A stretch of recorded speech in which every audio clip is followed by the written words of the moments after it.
Man, man, man.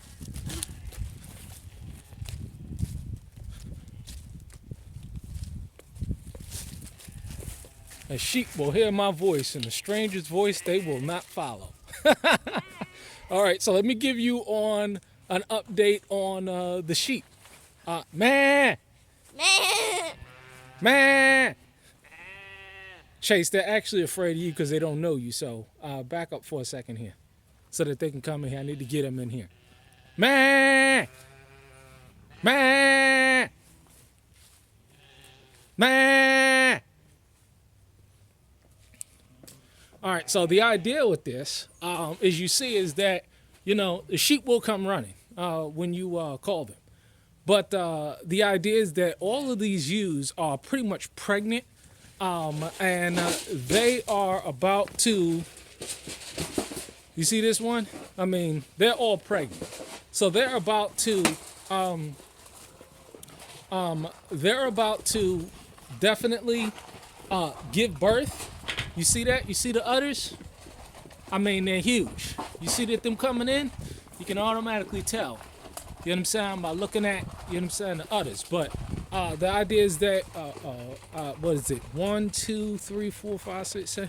About 9 sheep are pregnant. So that's going to give me an output of 18 babies, okay? Plus the 9. So you see the vast multiplying effect that takes place. And what I'm going to be talking about in subsequent videos also is the actual economics of a homestead, and how you can go about transferring from a city life, corporate life, to, or just a city life to a homesteading life, and being self-sufficient, so that you don't have to depend on any resources from the outside world in order to survive. And that's going to be a real critical factor, because in an economic collapse, the solution is economic freedom.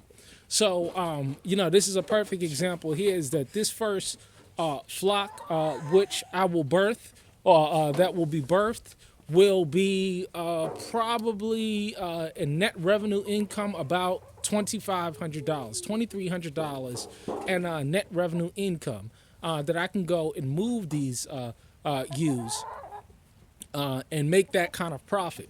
So it's important to understand, the multiplying effect, and this is why I did sheep or cattle, because cattle is just right up there with something like silver and gold. It will never lose its purchasing power. It will always maintain its value because it has intrinsic value. It has intrinsic value due to the simple fact that it exists. These sheep have intrinsic value because they exist, and they put on weight, and they birth, and that there is a market. There will always be a market for sheep, goat, cows, bulls, rams. Whatever it is in terms of cattle production, you will always have value from that production, that you'll be able to maintain your purchasing power and increase and maintain your wealth. You do the figures on 50 sheep giving birth to 4 ewes a year, multiplying that by $200 to $250, and you'll see the kind of income that we're talking about here. And so the idea is that it's very critical for you to understand, and this is important in 2017 and going forward, that you invest in real assets. And real assets are not only gold and silver. They're also productive land, farmland. They're also cattle. So, this is where the income and investment strategy is taking place, is in land which cannot be devalued, productive land, a productive field that can produce food to feed your herd, productive sheep that give birth and that you can take to the market. And I can move all of these sheep within 10 minutes, distance. So you're talking about productive farmland. You're talking about productive assets, because from a silver perspective, it's amazing. how a lot of people have been talking about silver over the past 10 years, and it's all 5-6 years, and all it has done is decrease in values, because whether it's because of manipulation or whatever it is, at the end of the day, it's worth less than if you started purchasing it 4 or 5 years ago. Should you buy silver? Of course you should buy silver, but you should diversify as much as you can, as well as eliminate debt. I mean, it is so critical not to have a whole bunch of bills coming in, draining your resources. So it's very critical to understand exactly how you go about maintaining your purchasing power, how you go about increasing wealth and developing and diversifying your income, and doing things that are low impact, high income type of situation. So all I have to do is sit back.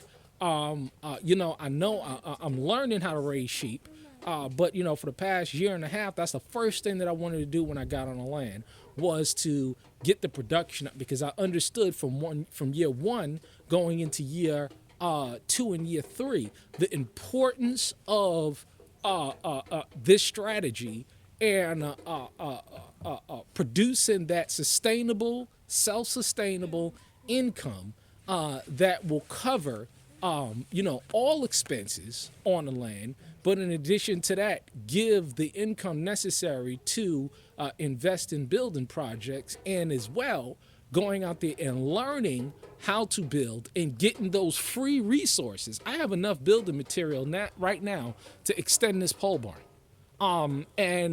So these are things that are very, very critical that you need to understand, because there's a lot of people that are going out that I'm talking to right now, and that we're actively discussing ideas on how to develop their land. We're actively sharing and discussing ideas on what they need to be thinking about in terms of the various aspects of being on a land, acquiring a land, and developing a land to where you want it to be.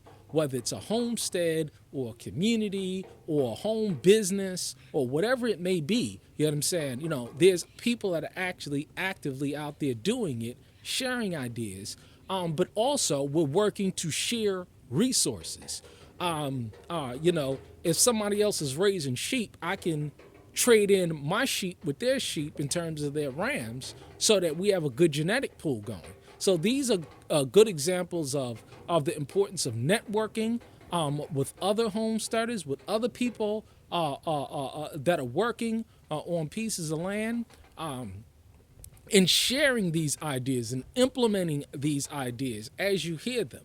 I have to do a chicken update, and another homesteader, another person that has some land, he gave me the idea of this is how you need to do to raise chickens in a cold environment. This is how you want to set it up, and I went ahead and implemented that, and I'm going to show you the fruit of that. It's all about sharing ideas. So this is how you need to go about doing it in terms of real assets that have intrinsic value, just because they exist, just like skills that you can pass down from father to son. In terms of a business, these are things that cannot be devalued through inflation of monetary policy. I'm immune from these people's shenanigans because I've diversified in the 33 aspect of land, cattle, gold, and silver. So this is how you want to do to protect your assets and understand exactly how this thing is going. A perfect example. This land right here, I can sell it for double that of the purchase price that I purchased it for, because of the inflation and land prices that's been happening right here in this area and surrounding areas here in Western Kentucky. Yes, I can sell it for double that I purchased it for. So you see, I may have taken a hit, when we were buying silver at $33 an ounce, and it's what's called an unrealized loss, because I don't have to sell the core position. But at the same time, I'm increasing value, income, and intrinsic value in these sheep that will never lose their purchasing power, that will never lose their value, and that there's always a market for.